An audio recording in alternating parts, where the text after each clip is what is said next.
હું આપ સૌની ક્ષમા માંગુ છું.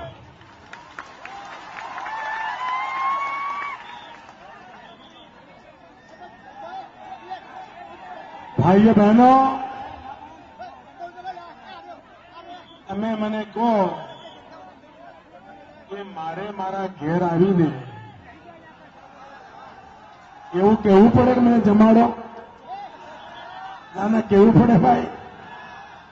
તો ઘરનું છોકરું ઘેર આવે તો એની કાળજી લેવાની કે ના હોય? આખા ગુજરાતે લેવી પડે કે નહીં લેવી પડે? ભાઈઓ બહેનો, આજે ભલે દેશમાં નરેન્દ્ર મોદી ટીવી પર દેખાતા હોય, છાપામાં ફોટા છપાતા હોય, મા દીકરો પરેશાન હોય,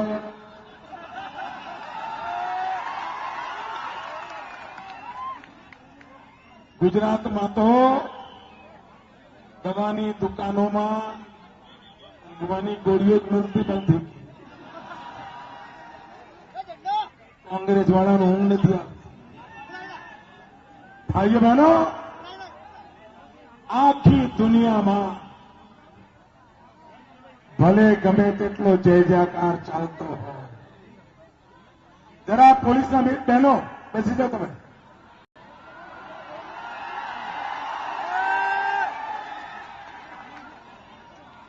આરામ કરો, આપણા રાજ્યમાં બહુ તકલીફ નહીં પડે.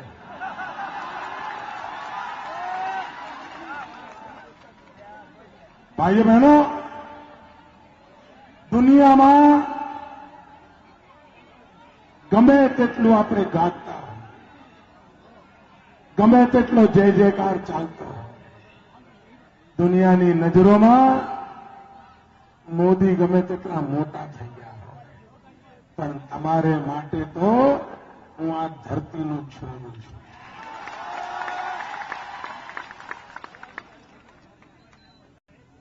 તમે જ મને મોટો કર્યો છે,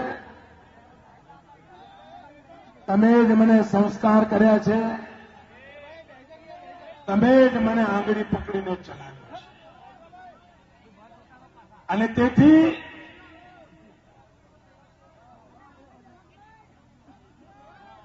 મારે માટે સૌ ગુજરાતીઓ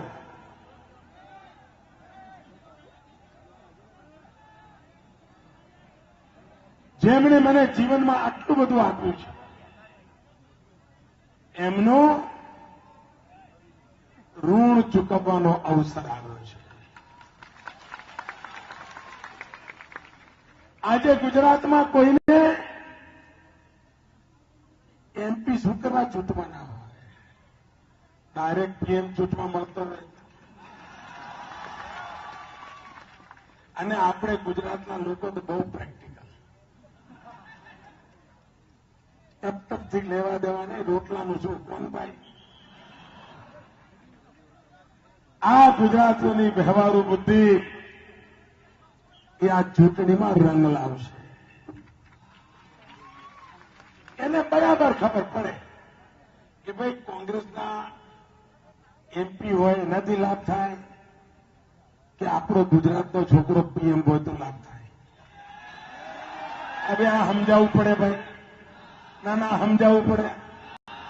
આ જેટલી ખબર ગુજરાતીઓને પડે ને દેશમાં કોઈ ના. ભાઈઓ બહેનો, મારે અહીંયા કોઈ રાજકીય ભાષણ કરવાનું ના હોય. મારે તમને એટલો જ વિશ્વાસ આપવાનો હોય કે તમે મને મોટો કર્યો છે અને તમે મને જે સંસ્કાર આપ્યા છે અને હવે તમે બધા ભેગા મળીને મને જે જવાબદારી આપવાના છો એ જવાબદારી સારી રીતે નિભાવો, એના માટે આશીર્વાદ આપો. અને આપને વિશ્વાસ આપું છું, ક્યારેય ગુજરાતને નીચા જોડવું નહીં થાય, ક્યારેય નહીં થાય. અને ગુજરાતીઓની છાતી ગજગજ ફૂલે ને એ કામ કરીને ભાઈઓ બહેનો, આ મા બેટાની જૂઠાણા ચલાવવાની જે સ્પર્ધા છે,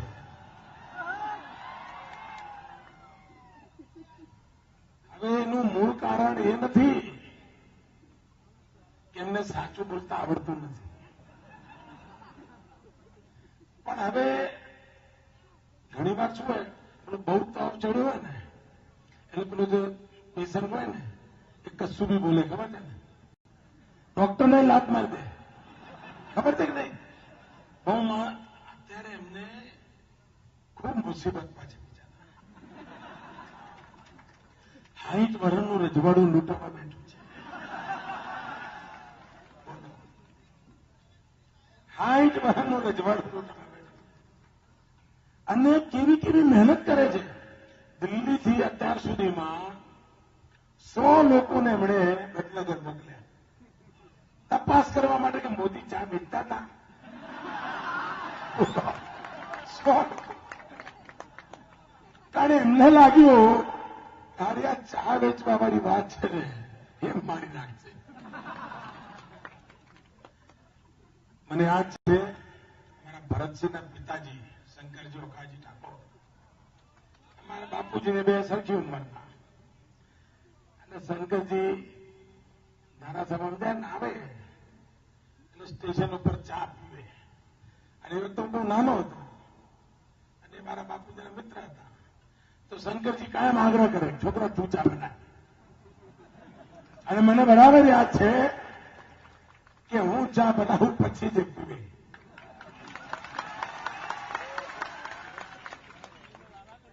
ભાઈઓ બહેનો, અને શંકરજી ઠાકોરે ધારાસભામાં હું મુખ્યમંત્રી બનીને બેઠો તો એમણે આ જૂનું બધું ભાગોળીને વિધાન કારણ કોંગ્રેસમાં હતા અને એમનો છોકરો હાથે બેઠો હતો, મારા માટે તો કાકા કહેતો કાંઈ, તો એમણે વિધાનસભામાં કહેલું કે અમારા દમાબેન છોકરો બેઠો છે. ભાઈઓ બહેનો, કહેવાનું તાત્પર્ય આ છે કે કોંગ્રેસને એટલી બધી મુસીબત છે, એટલી બધી મુસીબત છે, અને એના કારણે એમણે સંતુલન ગુમાવી દીધું છે. ગમે તેમ બોલે, બોલો આપણે આવું બોલીએ કોઈ? અરે મોહલ્લામાં ઝઘડો થયો આવું બોલીએ? કોઈ ના બોલે. બોલો આ લોકો એવું બોલે છે. હશે હવે એમના સંસ્કાર, આપણે શું કરીએ? પણ મજા એવી આવે છે, તમે લોકો આ રાહુલભાઈના ભાષણમાં સાંભળો છો કે નહીં? એક કામ કરો, યુટ્યુબ પર તો સાંભળજો, મજા આવશે, તમારે થાક ઉતરી જશે.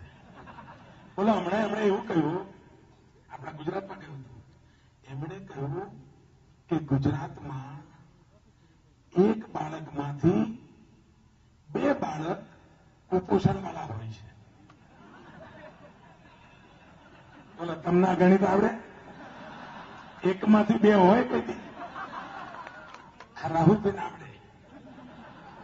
એમણે બીજું કહ્યું, હમણાં બીજી કમાલ કરી, એમણે એવું કહ્યું કે ગુજરાતમાં 27,000 કરોડ નોકરીઓ ખાલી છે. 27,000 કરોડ.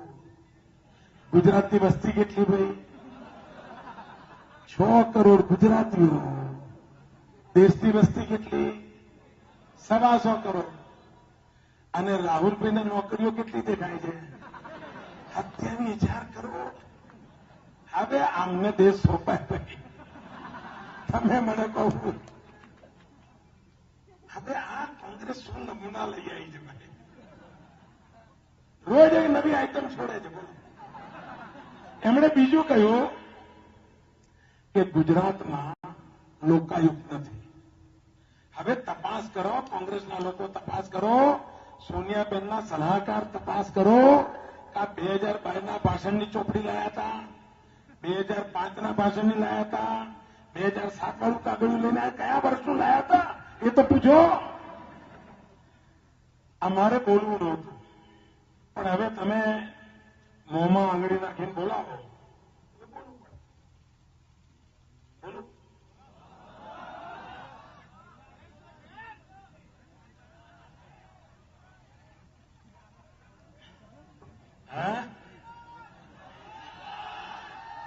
એમણે એમ કહ્યું કે ગુજરાતમાં લોકાયુક્ત નથી. ભાઈ રાહુલભાઈ, તમને જો આટલું જ્ઞાન ના હોય તમારા દેશનું થશે શું?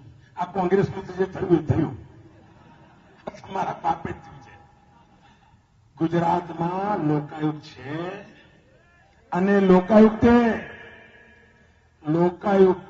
પહેલો અહેવાલ આપી દીધો, જે અમે વિધાનસભામાં મૂકી દીધો.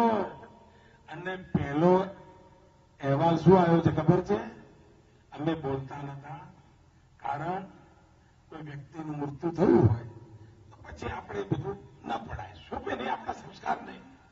પણ હવે તમે જયારે મોંમાં આંગળી નાખીને બોલાવો છો તો રાહુલભાઈ અને એમના ભાષણ લખવાવાળા અને ગુજરાતમાં સડી ગયેલી માનસિકતાવાળા લોકો જરા આ તમારા રાહુલભાઈને હરખું કરો.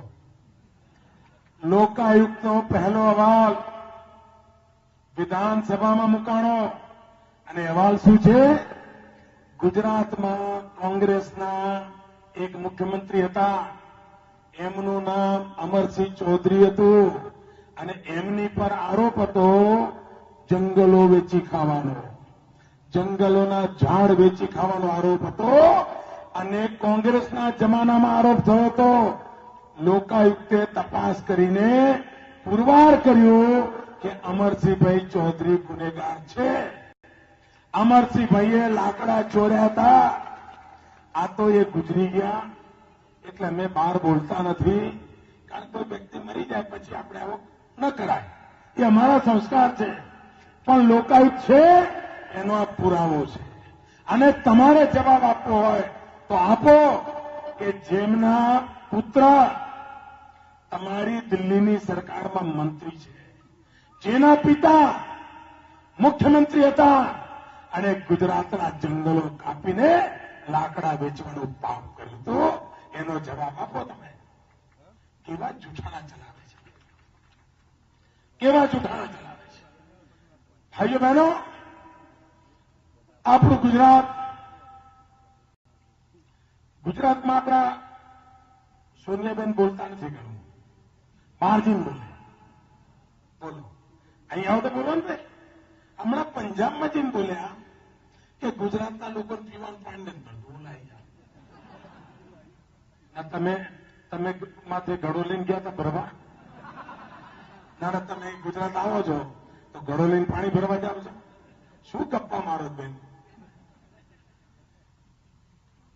અરે તમારી જયારે સરકાર હતી ત્યારે રેલવેની ટેન્કરથી રાજકોટ પીવા પાણી પહોંચાડવું પડતું હતું. આજે અમે પાઇપલાઇનથી પહોંચાડીએ છીએ અને તમારું આખું કુટુંબ મારુતિ કારમાં બેસીને જઈને પાઇપમાં પ્રવાસ કરી શકે.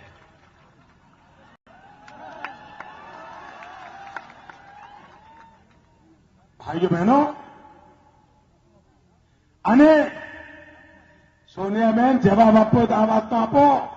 તમારી મા દીકરાની સરકાર અને અહીં ગુજરાતમાં બેઠેલા તમારા સલાહકાર, એણે ગુજરાતનું ધનોત કાઢી નાખ્યું છે. અમે વર્ષોથી ચૂપ બેઠા છીએ. આ સરદાર સરોવર ડેમ પર ગેટ મૂકવાના છે, તમે પરમિશન નથી આપતા. ભાઈઓ બહેનો, જો ગેટ મૂકી દીધા હોત ને તો અત્યારે જેટલું પાણી ભરાય છે ને ડેમમાં, એના કરતા 4 ગણું વધારે પાણી ભરાયું હતું. તમે વિચાર કરો, આ ગુજરાત લીલુંછમ થઈ ગયું હોત કે ના હતું? ખેડૂતના ખિસ્સામાં લીલી નોટો હોત કે ના હોત કે ના હોત? ખેતર લીલું, ખિસ્સું બી લીલું, આ કામ અમે કરી દીધું. પણ ભાઈઓ બહેનો, એમના સલાહકારને કે જો સરદાર સરોવરના ડેમના ગેટ લાગી ગયા પછી તો મોદીનો જય જયકાર થઈ જશે. પછી ગુજરાતમાં 50 વર્ષ સુધી મેળ નહીં પડે. પણ એમને ખબર નહીં કે તમે આ પાપ કરવા ગયા એમાં દિલ્હી ખોવાનો વારો આવ્યો છે. ભાઈઓ બહેનો, આપણે બધા, તમારી પાસે મારે કઈ માગવાનું હોય જ નહીં. મારી ચિંતા હવે તમારે જ કરવાની હોય. બોલો, આજ સુધી આ દેશનો કોઈ એવો પ્રધાનમંત્રી થયો છે કે જેને ખેરાલુ ગામનું નામ ખબર હોય? તો આ હું તો છું ને.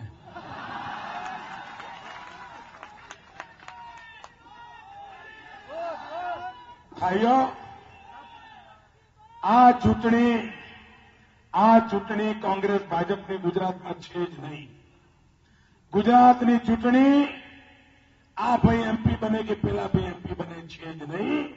આ ચૂંટણી ગુજરાતનું એક સંતાન દેશની સેવામાં કામ આવે કે ના આવે એનો નિર્ણય કરવા માટેની છે. આપે નક્કી કરવાનું છે. અને ભાઈઓ બહેનો, આવો અવસર 100 વર્ષમાં એક જ વાર આવે. સરદાર સાહેબનો આવ્યો તો આપણે કાચા પડ્યા રહી ગયું. જો સરદાર સાહેબને મોકો મળી ગયો હોત ને તો આજે સાહેબ આ ચિંતા જ ના હોત. પણ રહી ગયું. તો હવે ચૂકવું છે, હવે ભૂલ કરવી છે. ઉપાય શું? ઉપાય એક જ, જાતિ બાતિના વાડા નહીં, ગામ ગામના ઝઘડા નહીં, ભાજપ કોંગ્રેસ નહીં. એક જ વાત, ગુજરાતનો છોકરો, આપણું સંતાન. આ મંત્ર લઈને ચાલીએ. અને ભાઈઓ બહેનો, હવે દિલ્હીમાં ઢીલી ઢાલી સરકાર ના ચાલે. બહુ કેટલું નુકસાન થયું બોલો. આ પ્રધાનમંત્રી એમણે 10 વર્ષ શું કર્યું? તો એક વર્ષ હમણાં પ્રધાનમંત્રી અમારા પ્રધાનમંત્રી 1100 ભાષણ કર્યા હતા. હમણાં એ ગુવાહાટીમાં મત આપવા ગયા. આ કોંગ્રેસ એવી છે કે એના મોટા કોઈ નેતા ચૂંટણી નથી લડતા. કોઈ મોટો નેતા ચૂંટણી નથી લડતો બોલો. નાના લોકોને ભાગી દીધા છે. પ્રધાનમંત્રી ખુદ ચૂંટણી નથી લડતા બોલો. એવી ચૂંટણી હોય કોઈ ચૂંટણી નથી લડતા. બધા ભાગી ગયા. એમને ખબર છે સુનામી આવી છે. પ્રધાનમંત્રીને પૂછ્યું કે તમને મોદીની લહેર દેખાય છે? પ્રધાનમંત્રી કહ્યું ના, મને નથી દેખાતી. પ્રધાનમંત્રી, તમને મોંઘવારી દેખાણી હતી? તમને ભ્રષ્ટાચાર દેખાણો? તમને બેરોજગારી દેખાડી? તમને કશું નથી દેખાતું. લહેર ક્યાંથી દેખાય? ભાઈઓ બહેનો, આ ચૂંટણીમાં 30મી તારીખ આજે પ્રચારનો છેલ્લો દિવસ છે. મારી પોતાની ધરતી પર જ આવ્યો છું. આ માટીને માથે ચડાવીને આપને કહું છું કે ભાઈઓ, દેશનું ભવિષ્ય નક્કી કરવાનો સમય છે. એક ગુજરાતી સંતાનને આ અવસર મળ્યો છે. આખે આખું ગુજરાત મારી પડખે રહે અને આપણે બધા મળીને ભારતની પડખે ઉભા રહીએ. ભારતનું ભાગ્ય બદલવામાં ગુજરાતનું પણ કંઈ યોગદાન રહે. ગાંધીજીએ દેશની મોટી સેવા કરી. સરદાર સાહેબે દેશની મોટી સેવા કરી. ગુજરાતે સમય સમય પર દેશની સેવા કરી છે. એક વધુ મોકો ગુજરાતને દેશની સેવા કરવાનો મળ્યો છે. આપ સૌને મારી વિનંતી છે, 30મી તારીખે આ તમારો પોતાનો અવસર છે માનીને મતદાનના રેકોર્ડ તોડી નાખો. બધા એટલું જબરદસ્ત મતદાન કરો. એક ઉત્સવ હોય, આખા ગુજરાતમાં એક ઉત્સવ હોય ભાઈ. અને ગુજરાતમાં તો કોંગ્રેસનું ખાતું જ ના ખોલવું જોઈએ. ખાતું જ ના ખોલવું જોઈએ ભાઈ. દિલ્હીમાં મજબૂત સરકાર જરૂરી છે. નાના કીચડમાં ગાડી ફસાણી હોય ને ભાઈ, તો ડ્રાઈવર ઉતરીને ધક્કો મારે તો નીકળી જાય. સેજ વધારે કીચડ હોય તો 2-4 પેસેન્જરો ભેગો થઈને ધક્કો મારે. તો ખાડે પડ્યું હોય ને તો કાઢવા માટે બહુ તાકાત લાગે. આજે દેશ ખાઈમાં પડ્યો છે. ખાઈમાં એમાંથી બહાર કાઢવા માટે મને દિલ્હીમાં 300 કમળ જોઈએ. 300 દિલ્હીમાં 300 કમળ જોઈએ. અને ગુજરાતના 26 કમળ હોય ને તો મારી તાકાત વધે. ભાઈઓ બહેનો, આપ સૌને વધુમાં વધુ મતદાન કરવા વિનંતી કરું છું. લીલાધરભાઈને, જયશ્રીબેનને, હરિભાઈને, આખા ઉત્તર ગુજરાતને આપણે ડંકો વગાડીએ અને આપનો આ નાનું બાળક જેને તમે આંગળી પકડીને મોટો કર્યો છે એને આશીર્વાદનું ચૂકતા નહીં. એટલી જ વિનંતી. આપ સૌને નમસ્તે. ભારત માતા કી જય. अब की बार भारत माता की नरेंद्र भाई तुम्हारे કે જે કોઈ મિત્રોને ત્યાં કક્ષમાં બેસવાનું છે તે તમામ મિત્રો પોતાનું સ્થાન લઈ લેશે એવી અમે આપને